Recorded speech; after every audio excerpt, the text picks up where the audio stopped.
सच है। सोना, चांदी और कॉपर, जिन धातुओं ने निवेशकों को रिकॉर्ड मुनाफा दिया था, वही अब कुछ ही दिनों में औंधे मुंह गिर चुकी। चांदी लगभग आधी रह गई, सोना 22% से ज्यादा टूट चुका है और बाजार में डर का माहौल। आखिर सिर्फ 8 दिन में ऐसा क्या हुआ कि कीमती धातुओं की दुनिया ही बदल गई? देखें इस पर रिपोर्ट। पिछले 8 दिनों में गोल्ड, सिल्वर और कॉपर की दुनिया पूरी तरह उलट पलट हो गई है और निवेशकों के लिए यह दौर किसी झटके से कम नहीं, क्योंकि जो धातुएं 29 जनवरी 2026 तक रिकॉर्ड ऊंचाई पर थी, वही अब आधी कीमत तक फिसल चुकी है। 29 जनवरी को MCX पर सोना करीब 1,93,000 रुपए प्रति 10 ग्राम और चांदी 4,20,000 रुपए प्रति किलो और कॉपर 1,480 रुपए प्रति किलो के ऐतिहासिक स्तर पर पहुंच चुका था।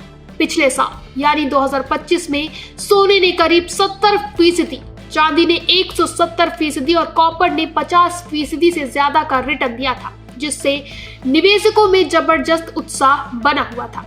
नए निवेशक तेजी से इन धातुओं में पैसा लगा रहे थे। ज्वेलर्स और ब्रोकर्स के पास लगातार कॉल आ रहे थे और बाजार में यह धारणा बन गई थी कि कीमतें और ऊपर जाएंगी। खासतौर पर चांदी की तेजी ने सबको चौंका दिया था, क्योंकि सिर्फ 1 महीने में यह 2 लाख से 3 लाख और महज 10 दिन में 3 लाख से 4 लाख रुपए प्रति किलो तक पहुंच गई थी। लेकिन 29 जनवरी की रात से ही बाजार का रुख बदल गया और मुनाफा वसूली का ऐसा दौर शुरू हुआ कि तीनों धातुएं धड़ाम होकर गिरने लगी। अगले 3 दिनों में सोना 1.40 लाख रुपए के नीचे आ गया, चांदी गिरकर करीब 2.25 लाख रुपए और कॉपर 1156 रुपए प्रति किलो तक फिसल गया। निवेशकों में हड़कंप मच गया।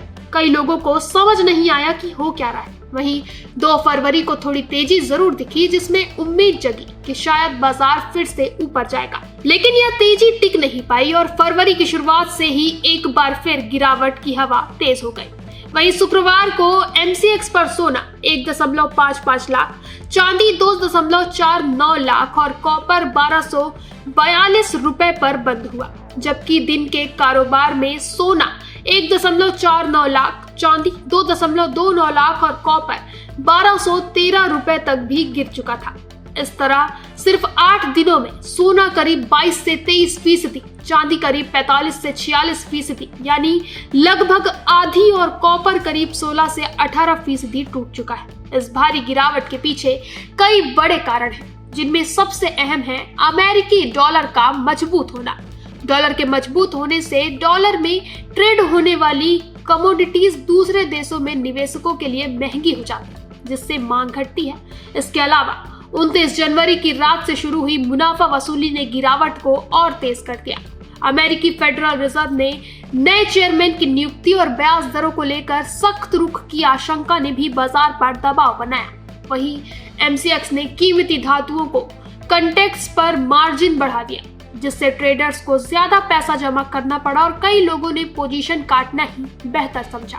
वहीं विश्लेषज्ञों का कहना है कि चांदी में आई तेज गिरावट उनके ऊंचे मूल्यांकन और ज्यादा अस्थिरता का नतीजा है। JP मॉर्गन के निवेश बैंकरों ने पहले ही चेतावनी दी थी कि चांदी के दाम जरूरत से ज्यादा तेज भाग चुके हैं और बाजार में तनाव आने पर इसमें बड़ी गिरावट देखी जा सकती है। हालांकि उनका यह भी मानना है कि लंबी अवधि में चांदी की औद्योगिक मांग और बुनियादी फैक्टर मजबूत बने रहेंगे और अगले साल रिकवरी संभव है। बाजार विशेषज्ञ निवेशकों को सलाह दे रहे हैं कि इस समय घबरा कर फैसला ना लें, एक मुफ्त निवेश से बचें और अगर निवेश करना ही है तो SIP या किस्तों में करें। वहीं बाजार में स्थिरता नहीं लौटती, तब तक कीमती धातुओं से दूरी बनाकर रखना ही समझदारी। फिलहाल सोना, चांदी और कॉपर का बाजार डर, अनिश्चितता और उतार चढ़ाव के दौर से गुजर रहा है, जहां फैसला सोच समझ कर लेने की जरूरत है। तो ये थी सोना, चांदी और कॉपर में आई ऐतिहासिक गिरावट की पूरी कहानी। मुनाफा वसूली, मजबूत डॉलर और वैश्विक संकेतों ने बाजार की चाल बदल दी।